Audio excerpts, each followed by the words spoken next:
तो जीवन का विज्ञान, science of life, I think जो यहाँ पे बच्चे बैठे हैं, that is what we have studied about Ayurveda, that is a science of life. और आयुर्वेदा मेरे जीवन से भी बहुत करीब रहा है और मेरी बहुत अंतर्भावनाएं आयुर्वेदा के साथ जुड़ी हुई हैं, क्योंकि मेरे माताजी और पिताजी दोनों BAMS थे। और जब मैं अपने जीवन को उनके जीवन से एक कंपैरेटिव स्टडी, तुलनात्मक अध्ययन करती हूँ, तो मुझे लगता है कि जब हम MBBS करके आते हैं तो कहीं ना कहीं हम 5 स्टार डॉक्टर्स बन जाते हैं।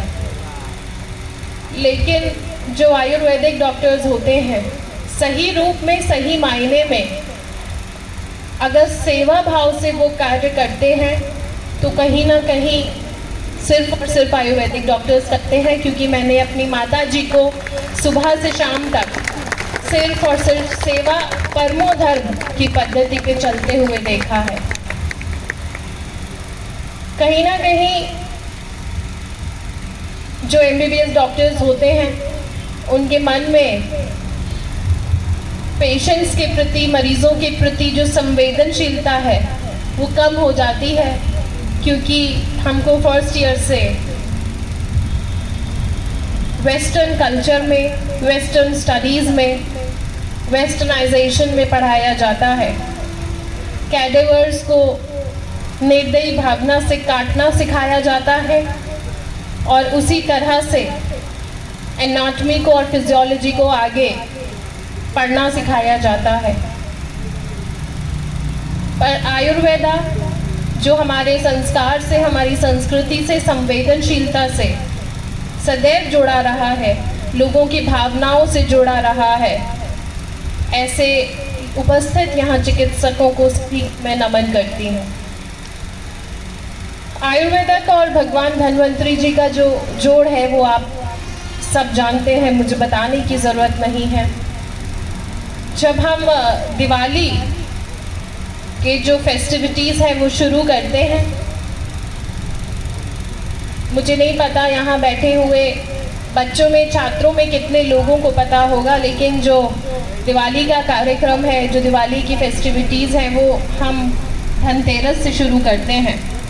और धनतेरस के दिन दिवाली की जो सर्वप्रथम पूजा होती है वो हम सोने चांदी से माँ लक्ष्मी को पूजने के साथ साथ भगवान धन्वंतरी जी को पूजने का एक शुरुआत करते हैं और आशा करते हैं, उनसे प्रार्थना करते हैं कि हमारा जीवन आगे का, हमारी आने वाली साल स्वस्थ हो और आपका आशीर्वाद हमारे घर पर बना रहे। तो ऐसा आयुर्वेदा जो संस्कार और संस्कृति से परिपूर्ण है, जो प्रार्थनाओं से परिपूर्ण है, मंगल कामनाओं से परिपूर्ण है, निश्चित रूप से कोई भी रोगी हो उसको निरोग होना तो सुनिश्चित है। आयुर्वेदा आज कहीं ना कहीं मेडिकल डॉक्टर्स और साइंटिस्ट लोग भी आयुर्वेदा का लोहा मान रहे हैं, क्योंकि अगर हम लिवर की बात करें, being a MBBS doctor, I would say that in liver diseases we don't have any treatments apart from liver transplant, लेकिन एक बहुत अच्छा उपचार लिवर ट्रांसप्लांट का आयुर्वेदा में होता है। ये मैं इसलिए बोल रही हूँ क्योंकि मेरे पापा आयुर्वेदिक डॉक्टर थे और उनसे मेरी बहुत एक लंबी चर्चा हुई और उन्होंने मुझे पूरा चरक की स्टडी समझाई, तो मुझे मानना पड़ा कि हाँ, अगर लिवर का कहीं बहुत अच्छा उपचार है तो वो आयुर्वेदा में है, एलोपैथी में नहीं है। क्योंकि मैंने भी अपने MBBS के टाइम पर जो ये समय होता है 5-6 साल का, वो जिया है। तो जो अभी आपके पास समय है वो मैं कहूँगी that's a golden period, utilize it to fullest. आप जो कर सकते हैं पढ़ाई के साथ, को करिकुलर एक्टिविटीज़ या अपने अंदर की जो हॉबीज़ हैं उनको कैसे उभारा जा सकता है, क्या करना है, वो सब करिए, क्योंकि उसके बाद आपको समय नहीं मिलेगा। और सब करना, मैंने छोटे से लेके बड़े तक हमेशा सुना है कि ध्येय एक बनाओ और एकाग्रता से उसी पे काम करो, लेकिन बचपन से इस वाक्य के हमेशा विपरीत मैंने काम किया। मुझे मेरे स्कूलिंग में, बोर्डिंग में टीचर ने कहा तुम बास्केटबॉल अच्छा खेलती हो तो सिर्फ बास्केटबॉल खेलो, और उन्होंने मुझे बहुत प्रोत्साहित किया कि और किसी अन्य स्पोर्ट्स में जाने की ज़रूरत नहीं है। लेकिन पता नहीं क्यों बचपन से मेरा वो एक ध्येय वाला मोटिव नहीं था।